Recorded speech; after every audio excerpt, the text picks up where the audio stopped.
Hello, everyone. My name is Renata Amaral. I'm a partner at Trent Rossi Watanabe Advogados in Brazil. I'm the head of the environmental climate change and sustainability practice here. And today I have a huge pleasure to receive Monique Gonçalves.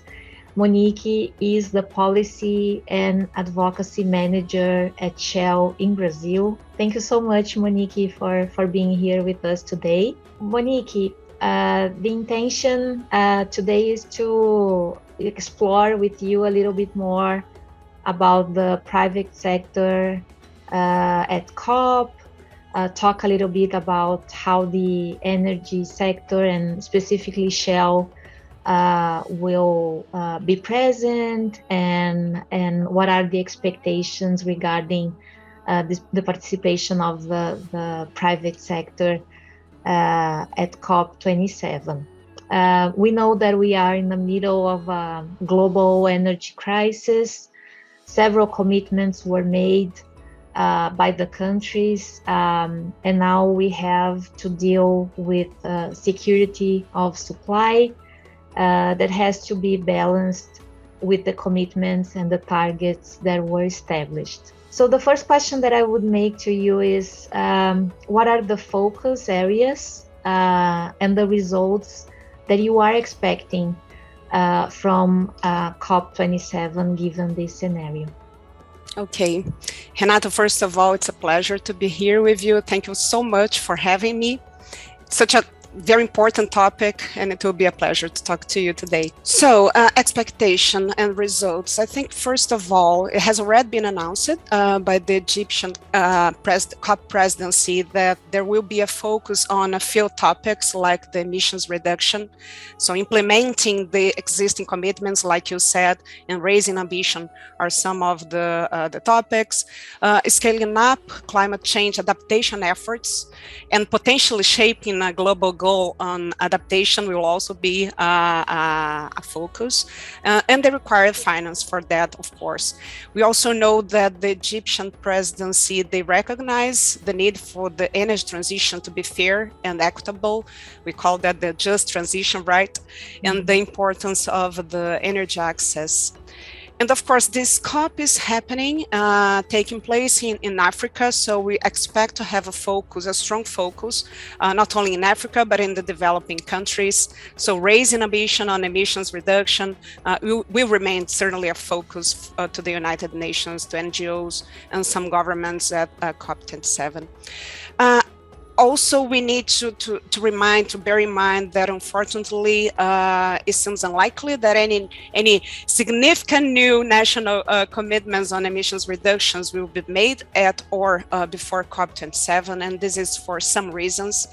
The first is, although COP26 encouraged countries to bring forward more ambitious commitments ahead of this COP, under the Paris Agreement timeline, the next NDC updates are due following the outcome of the global stocktake. This is the mechanism that tracks progress towards Paris, right?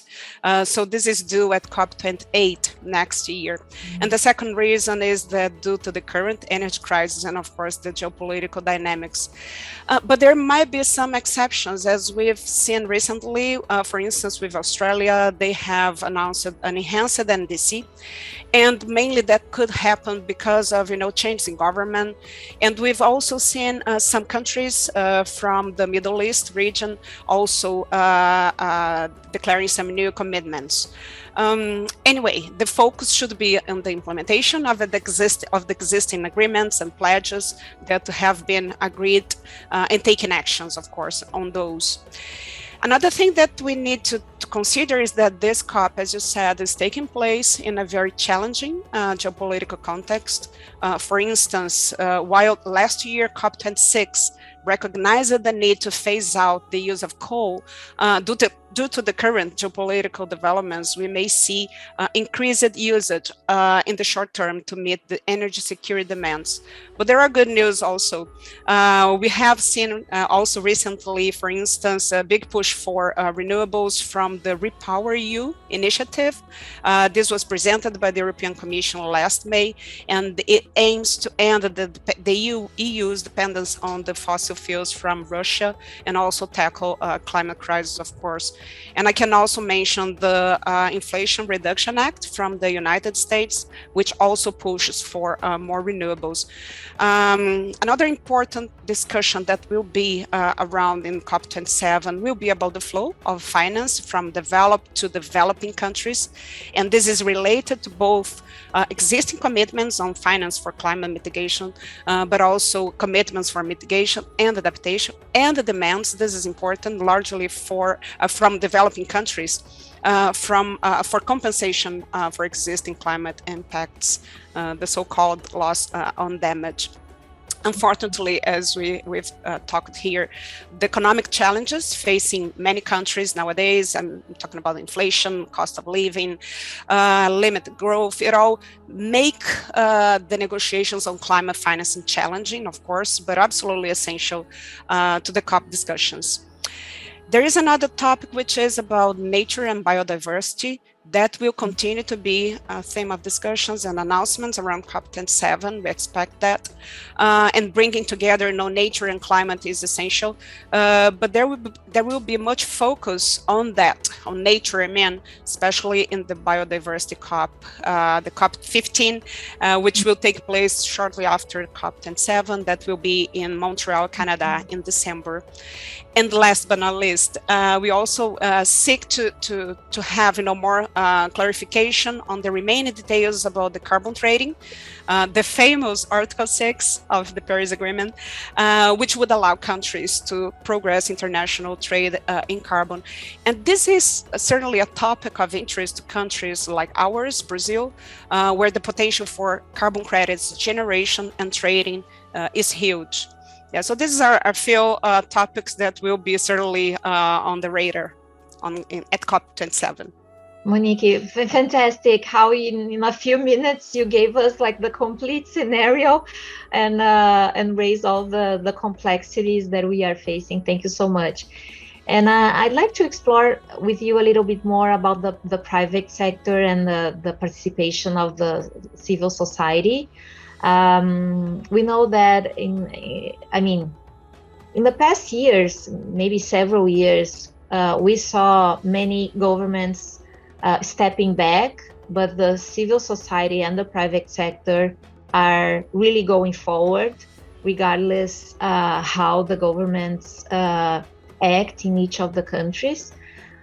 So we know that more and more the private sector plays a key role on the transformation that we need to face now and in the future, the near future. So how do you see this participation during COP? Yes, no, this is very important, Renata. Well, first of all, the civil society does not participate in the negotiations itself, but we expect them to be present. They are in a high number of people, and also to see a considerable number of announcements from various coalitions, international organizations, NGOs, and also individual companies on climate-related commitments and progress towards Paris Agreement. Of course, participating in COP27 will be asked for commitments and actions, not statements or words simply. I think also it's important to highlight that from a Brazilian delegation perspective, besides the negotiation theme itself, in recent years, we have seen a strong engagement and participation of our civil society, as well as the private sector, by the way, showcasing their emissions reduction efforts, commitments. This is very important. And also our subnational governments, they have been present, with growing participation actually. I do believe personally that it makes the conference more inclusive and also engaging, because the Paris Agreement goals, they will require everyone's collaboration. So it is just like you said, it's not nowadays, it's not all about, negotiation among parties, among countries, but it has to have a wider participation of society. Great, yeah. When you were talking, I remember that I read in some place after COP26 that in the previous COPs, it seemed that the negotiators were like in a bubble negotiating and everybody was expecting. and that in the COP26, the civil society and the private sector were so active that they were really pushing, even if they were not in the table, in the negotiations table, they were really like making a noise in a way that the negotiators could not really deny or ignore the push of the private sector. And finally, Monique, is Shell planning to attend? If so, what role will Shell play there at COP? Yes, Shell will have a small delegation of staff at COP27. We do believe that, COP, this opportunity, this conference combines opportunities for listening, stakeholder engagement, and also to profile thought leadership, products and investments with the host country, but also with international governments, organizations, NGOs. And to support our strategy in the energy transition and considering also this volatile, external environment, we have some policy topics which will be the focus of our engagements at and around COP27 and through government engagements, of course, at country level, like Brazil. The first is about sectoral decarbonization. We believe that creating demand and supply of low carbon energy in industry will be important, as well as scaling up energies and technologies and accelerating, approval process, for instance, for renewable projects and grid. These are some examples of where we see value in engaging at COP. Also, methane emissions reductions. We saw at COP26, there was a commitment of countries towards that. So we need to seek the implementation of the global methane pledge, but also the ICC methane guiding principles. So it all have relevance to us. Capacity building at country level for Article 6. And also driving countries to provide more clarity, on the intended use of Article 6. This is also important. And I mentioned just transition before, so ensuring that energy transition is going to be inclusive and distributed in a fair way. These are some topics of interest to Shell. And of course, with COP27, we also want to learn more about how governments are going to turn climate ambitions into actions. And for seeking opportunities for our transformation into achieving our goal of becoming a net zero emissions energy business by 2050. This is all part of, our ambitions and our plans. So, Renata, I think that we see that COP27 for sure will serve as a catalyst for increased, attention and action on energy transition. Monique, thank you so much. It is always great to talk to you. We always learn a lot from you. So thank you for the opportunity. And I'd like also to thank our audience and see you all in the next episode. Thank you. Thank you, Renata. See you next time. See you.